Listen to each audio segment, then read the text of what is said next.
మాట్లాడాల్సిందిగా రిక్వెస్ట్ చేస్తున్నాము సందీప్. ఏ మంచి పని జరిగే ముందన్నా ఫస్ట్ వినాయకుడిని తలుచుకోవాలంటారు ఏ పూజ ముందన్నలా.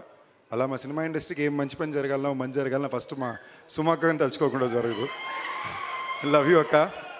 అండ్ ఇది నేను ఇక్కడ ఉన్నాను కాదు, జెన్యూన్గా చెప్తాను. అంటే నాకే ఎన్నో చోట్ల ఎన్నో రకాలుగా అసలు బయటకు ఎవరికి తెలియకుండా రకరకాలుగా సపోర్ట్ చేస్తుంది సుమక్క. యూజువలీ అక్కకి అంత క్రెడిట్ బయటకు రాదు, చెప్పుకోదు. So I thought I'm taking this opportunity to say it. And అన్నిటికన్నా ఇవాళ ఫస్ట్ నేను చాలా ఆనందపడింది, అక్క నీకు అగేన్స్ట్గా నువ్వే ఒక బ్రహ్మాస్త్రాన్ని తయారు చేసుకుని స్టేజ్ మీద నిలబెట్టి మీ ఇద్దరి మధ్యన స్టాండప్ కామెడీ జరుగుతుంటే చూడడానికి చాలా హ్యాపీగా ఉండింది అక్క. And so very happy to see Roshan as confident and looking so confident on camera. Congratulations to him. నా బూట్కట్ బాలరాజ్కి వచ్చేసరికి of course first and most important సోహేలే. నాకు సోహేల్ డీ ఫర్ దోపిడీలో చాలామంది ఇంపార్టెంట్ క్యారెక్టర్స్ ఫిల్మ్స్లో ఉంటాయి. ఆ క్యారెక్టర్స్లో ఒక ఇంపార్టెంట్ క్యారెక్టర్లో సోహేల్ ప్లే చేస్తాడనమాట. ఆ రోజు నేను లోపల ఏదో షూట్కి నాకు ఆ వేళ షాట్ లేదు, నేను లోపల నా రూమ్లో ఉన్నా. సడన్గా బయటకు వస్తే డీకే రాజు, దానికి ప్రొడ్యూసర్ రాజన్ డీకే, వాళ్ళు వచ్చి అంటున్నారు, వేరే నీకైనా దారుణంగా ఒకటి తరిగాడు, ఒరిజినల్ గ్లాస్లో టేబుల్ పగలగొట్టి పడిపోతున్నాడు దాని మీద అని. లోపలికి ఎవరు చూస్తే సోహేల్. అది కెమెరాలో కనిపిస్తుందా కనిపించలేదో అనవసరం, నా పని ఇది. మళ్ళీ వాళ్ళు ఏమిస్తారులే నేను సరిగ్గా చేయాలని తాపత్రయంతో చేతులు కాళ్ళు మళ్ళీ తెగ్గొట్టుకుని మరీ చేసిన వ్యక్తి సోహేల్. అండ్ చాలా హ్యాపీగా ఉంది. అంటే ఒక జర్నీ ఉంటుంది. మనం ఒకటిసారి ఇప్పుడు నాకు తెలిసినంత వరకు సినిమా ఇండస్ట్రీలో రెండు రకాల వ్యక్తులు పనిచేస్తున్నారండి. ఒకటి అదృష్టాన్ని నమ్ముకుని వచ్చిన అవకాశాల్లో ఎంత బెస్ట్గా చేయగలం అని చూసుకునేవాళ్ళు. రెండోది మనకు అవకాశాలు వచ్చినా రాకపోయినా మన సొంత అవకాశాలు మనమే సృష్టించుకుని మన సంకల్పంతో ముందుకెళ్ళాలనుకునే వాళ్ళు. ఈ రెండో ప్రాసెస్ ఎత్తుకునే వాళ్ళ జీవితం చాలా టఫ్. కానీ అది కూడా ఎత్తుకుని మనం ఏమైతే ఒక కళ కన్నామో ఆ కళకి న్యాయం చేయాలి, ఆ గమ్యాన్ని చేరుకోవాలని ప్రతి క్షణం ప్రయత్నం చేసే ప్రతి ఒక్కరు తప్పకుండా లాంగ్ రన్లో విజయాన్ని సాధిస్తారండి.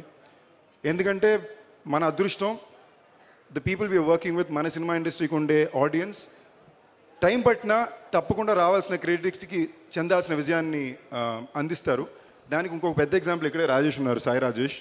నాకు చాలా మంచి మిత్రుడు, నాకు చాలా మంచి నచ్చిన ఫిల్మ్ మేకర్. హృదయకాలయంతో మొదలుపెట్టి వాళ్ళ బేబీ వరకు అండి. అందరూ బేబీ విజయాన్ని మాడతారు, ఆ హృదయకాలం తీయడానికి ఎంత కష్టపడి ఉంటారో ఎవరికి తెలిసి ఉండదు. సో ఇలాంటి ఒక సూపర్ సక్సెస్ స్టోరీస్ అన్నిటికన్నా ఎక్కువ మన తెలుగు ఇండస్ట్రీలోనే ఉంటుంది. ఏంటి కొంచెం కష్టం ఎక్కువ ఉంటుంది, కొంచెం టైం ఎక్కువ పడుతుంది, బట్ ఇది మనం కోరుకున్న జీవితం. సో ఆ కష్టాన్ని ఆ టైంని కాస్త పేషెంట్గా దాటుకుని రావాలి. నేను ఇవాళ పొద్దున నాకు ఎవరో సోహేల్ పోయినసారి మాట్లాడిన వీడియో చూపించారు యూట్యూబ్లో. మామూలుగా ఎక్కువ టెన్షన్ పడుతుంటాడు, అస్సలు టెన్షన్ పడకు సోహేల్. ఎంతమందికి అసలు వచ్చారు చూడు, మామూలుగా ఎప్పుడు రాని బ్రహ్మానందం గారు కూడా నీకోసం వచ్చారు. బట్ ఈ స్టేజ్లో ఇంకో చెప్పాలనుకున్న ఒక్క విషయం ఏంటంటే, టెన్షన్ ఎక్కువ పెట్టుకోక, బట్ లైఫ్ లాంగ్ నీకు కష్టాలు ఉంటూనే ఉంటాయి. ఎందుకంటే మనం ఎంచుకునే ఇండస్ట్రీ అలాంటిదే. సినిమా టైటిల్ మారుతాయి, డేట్లు మారుతాయి, మన కంట్రోల్ పెద్దగా ఉండవు. మన పని మనం సరిగ్గా చేసుకుంటూ వెళ్తే జరగాల్సింది అలాగే జరుగుద్ది. ఆ నమ్మకాన్ని ఎప్పుడు పెట్టు. And with all my heart I really wish Sohel, నీ కష్టానికి తప్పకుండా ఫలితం వస్తే నువ్వు పెద్ద స్టార్ అవుతావు. మోర్ దెన్ దాట్, అందరూ అంటారండి మాకు సినిమా అంటే చాలా ఇష్టం, సినిమా అంటే ప్రేమ. సినిమా ఇండస్ట్రీలో పనిచేసే ప్రతి ఒక్క వ్యక్తికి సినిమా కన్నా ఆడియన్స్ అంటే మనుషులు అంటేనే మోజు, ప్రేమ అండి.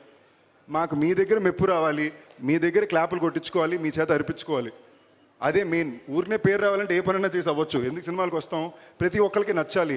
అండ్ మాలో 90% మెంబర్స్కి మా చిన్నప్పుడు కుటుంబాల్లోనో ఫ్రెండ్స్లోనో ఎవరు మమ్మల్ని నమ్ముండ్రు, మాకు పెద్ద రెస్పాన్స్ ఇచ్చుండ్రు. సో మాకు ఎక్కడ ఇళ్లల్లోనా మా చుట్టుపక్కల దొరకంది మీ దగ్గర వెతుక్కుంటున్నాం. మాకు ఇది వచ్చు, దీనికోసం ఎంతైనా ప్రాణం పెడతాం, మీ దగ్గర నుంచి మెప్పు రావాలి అనేదే మా లైఫ్కి వచ్చే ఐడెంటిటీ. సో ఆ ఐడెంటిటీ కోసం ఈ ప్రతి ప్రయత్నం జరిగేది. అండ్ అలాగే నా కళ్ళెదురుగుండా నేను గత 10 సంవత్సరాల్లో డీ ఫర్ దోపిడీ ఎప్పుడు 10 సంవత్సరాలకు ముందు వచ్చిందండి. అప్పటి నుంచి ఇవాళ వరకు ఆ సంకల్పాన్ని వదులుకుండా కష్టపడే వ్యక్తి Sohel. I really wish this works big time for you Sohel. ఈ Feb 2వ తారీఖున ఇక్కడ మన Bheems, very very proud of you Bheems. వెళ్ళిపోయారా? Very very proud of you Bheems. మేము ఇందులో కలిసి ఎప్పుడో జోర్లో పనిచేసాం. ఇవాళ ఎటు తిరిగినా బీమ్స్ పాటలు వినిపిస్తున్నాయి. అందులో బీమ్స్ వచ్చి సోహేల్కి ఇలాంటి పాటలు ఇవ్వడం, అందులో బూట్కట్ బాలరాజు టైటిల్ సాంగ్ చాలా బాగుండింది. అలాగే మన ఇంకో మ్యూజిక్ డైరెక్టర్ అనుదీప్ గారు చాలా బాగా ఇచ్చారు. RR director, very happy for you అండి. మీరు నాకు ఇప్పటికి వచ్చేదాకా మీరు ఇది అబ్బాయి క్లాస్ అమ్మాయి మాస్ డైరెక్టర్ నాకు తెలియదు. ఆ టైంలో కూడా ఐ థింక్ సందేశ్ తోటి షో అది చూడడానికి కూడా వచ్చాం. సో ఇన్నాళ్ళ తర్వాత మీరు సోహేల్తో చూడడం వెరీ హ్యాపీ. అండ్ పాషా గారు, మీ గురించి చాలా అయినానండి. అండ్ ఇన్ టుడేస్ డే మీరు సడన్గా చూసారంటే ఇండస్ట్రీలో అన్నిటికన్నా ఎక్కువ సినిమాలు చేస్తున్నారు, ఎక్కువ సినిమాకి రెవెన్యూలు వస్తున్నాయి, కానీ కొత్త ప్రొడ్యూసర్లు చాలా తక్కువ మంది కనిపిస్తున్నారు. సడన్గా చూస్తే గత 10 ఏళ్ళలో కొత్త ప్రొడ్యూసర్లు ఎవరు కనిపించట్లా. రెగ్యులర్గా ఒక సెపరేట్ ఇండస్ట్రీ రన్ చేసే బెక్కం గోపి గారే దాక్కుంటున్నారు అప్పుడప్పుడు. సో అదే గోపి ఈ సినిమాకి తోడుండడం అనేది వెరీ హ్యాపీ. అండ్ ఈ సినిమా హీరోయిన్ గారికి ఆల్ ది బెస్ట్. అండ్ టీంలో పనిచేసిన ప్రతి ఒక్క వ్యక్తికి చాలా కాన్ఫిడెంట్గా మాట్లాడారు. టీమ్ స్టేజ్ మీద వచ్చిన మాట్లాడిన ప్రతి ఒక్క వ్యక్తి వాళ్ళకంటూ ఒక స్పెసిఫిక్ బాడీ లాంగ్వేజ్ మెయింటైన్ చేస్తూ కాన్ఫిడెన్స్తో మాట్లాడారు. అండ్ ఆడియన్స్ అందరూ మళ్ళీ ఫిబ్రవరి 2వ తారీఖు థియేటర్కి వెళ్ళి ఈ సినిమా చూసి ఈ సినిమాని మంచి విజయం అందిస్తారని కోరుకుంటూ wishing the entire team all the very best. Bootcut Balaraju on Feb 2nd. Thank you so much Sandeep Kishan. And సందీప్కి కూడా మనందరం విష్ చేద్దాము that his movie that is coming up చాలా పెద్ద సక్సెస్ అవ్వాలి అని. భైరవకోన. ఎస్, ఊరు పేరు భైరవకోన. అండ్ ఇప్పుడు సోహెల్, ఐ నో సోహెల్ ఏంటంటే ఒక కంప్లీట్ ఇమోషనల్ రోలర్ కోస్టర్లో నుంచి వెళ్తూ ఉన్నాడు. ఒక పక్కనేమో తన యాక్టింగ్, తన కెరియర్, ఇంకొక పక్కన ఈ సినిమాని తన భుజాల మీద మోసుకొని